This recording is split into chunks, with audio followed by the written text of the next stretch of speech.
Selam dostlar, ben Burhan. Umarım iyisinizdir. Bugün yeni bir içerikle karşınızdayım. Daha önceki içeriklerimiz genelde markalar ve girişimcilerle alakalıydı. Bu sefer işin satış ve pazarlama kısmını konuşalım. Bu tarzda satış ve dijital pazarlama ile alakalı önümüzdeki haftalarda farklı içerikler hazırlamayı düşünüyorum. Satış ve pazarlama derken dijital pazarlama da buna dahil elbette. En önemli konu başlıklarından biri aslında satış hunisi sistemi veya pazarlama hunisi. Daha karizmatik adıyla funnel system. Satış veya pazarlama hunisini anlatmadan önce size satış 1.0, 2.0, 3.0 ve 4.0 ne demek? Kısaca bunlardan bahsetmek istiyorum. Konunun daha iyi anlaşılması için bu terimleri direkt örneklerle açıklayacağım size. Satış 1.0 dediğimiz olay şuydu. Satıcı ürünü biliyordu, teknik özelliklerini biliyordu ama alıcı bunları bilmiyordu. Satıcının anlattığı kadar ürüne hakim oluyordu alıcı. Beyaz eşya sektöründen örneklerimizi açıklayalım. Siz çamaşır makinesi almaya gidiyordunuz ama makinalara dair bilginiz yoktu. Satıcı size bunları anlatıyordu ve siz onun anlattığı kadar biliyordunuz.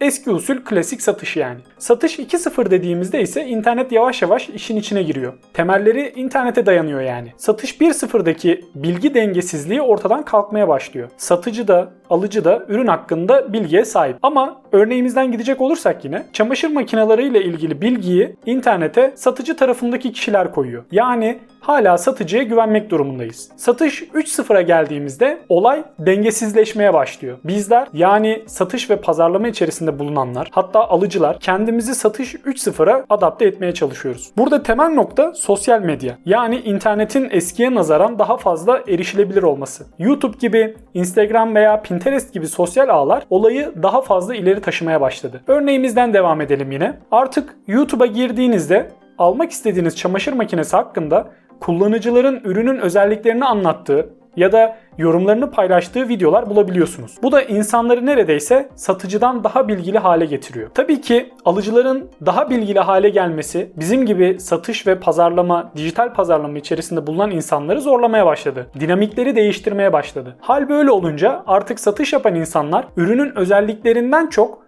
ürünün faydasını anlatmaya başladı. Güzel bir çamaşır makinesi satıyoruz yerine mesela banyonuza estetik katan bu ürünle davetlerde, toplantılarda çok daha göz önünde olacaksınız demeye başladık. Şu an anladığımız kadarıyla 3.0 içerisindeyiz. Peki satış 4.0 ne olacak? Kısaca anlatmak gerekirse verilerin ticarileştirilmesi. Şu an satış 4.0 yavaş yavaş gelmeye başladı. Hatta uygulayan büyük firmalar var. Google gibi, Facebook gibi şirketler bizlerin aramalarını başka şirketlere satıyor. Google veya Facebook'un gelirinin çok büyük bir kısmı zaten ads dediğimiz reklamlardan geliyor. Bunu biliyoruz. Ben bunları anlattığımda şöyle bir yanlış anlaşılma olmasın. 2.0 gelince 1.0 bitti veya geriye dönüşler olmayacak değil. Her sektöre göre değişebilir bir durum bu çünkü. Biraz önce de söyledim, çok dinamik bir konu. Dolayısıyla hala 1.0'da 2.0'da mevcut. Şimdi satış konusuna değindiğimize ve bazı kavramları açıkladığımıza göre temel kavram dediğimiz satış hunisine geçelim. Satış hunisi yukarıdan aşağı doğru azalmayı ifade ettiği için huni olarak adlandırılmış. Müşterinizin ürününüze ihtiyaç duyduğunu fark ettiği andan satın almasına kadar olan yolculuğunu görselleştiriyor aslında. Burada görsel şunu ifade ediyor bize. Her satışın fazla sayıda potansiyel müşteriyle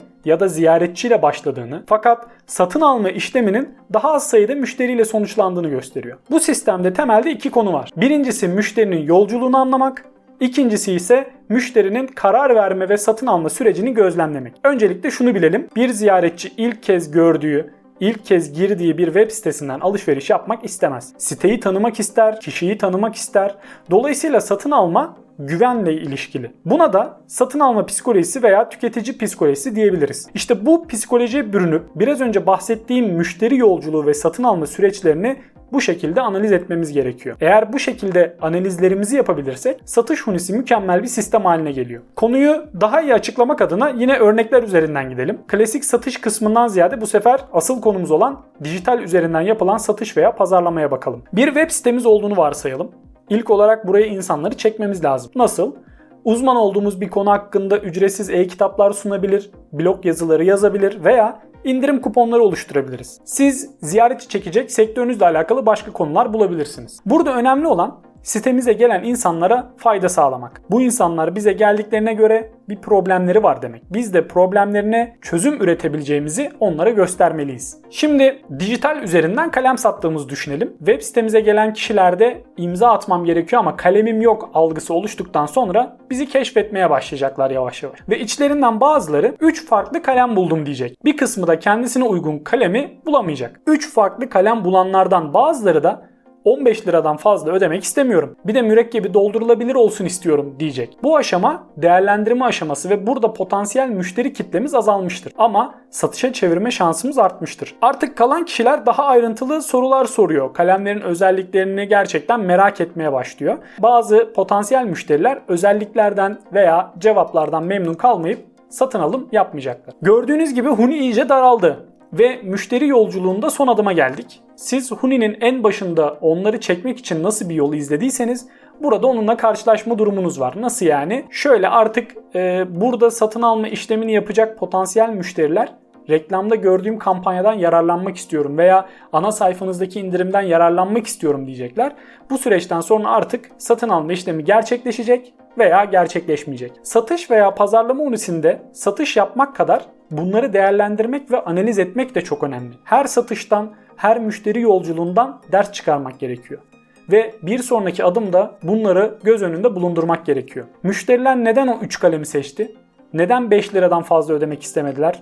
Acaba rakipleriniz genelde bu fiyattan mı satıyor? Neden mürekkep doldurulabilir olsun istiyorlar? Mürekkepleri de mi ön plana çıkarmak gerekiyor?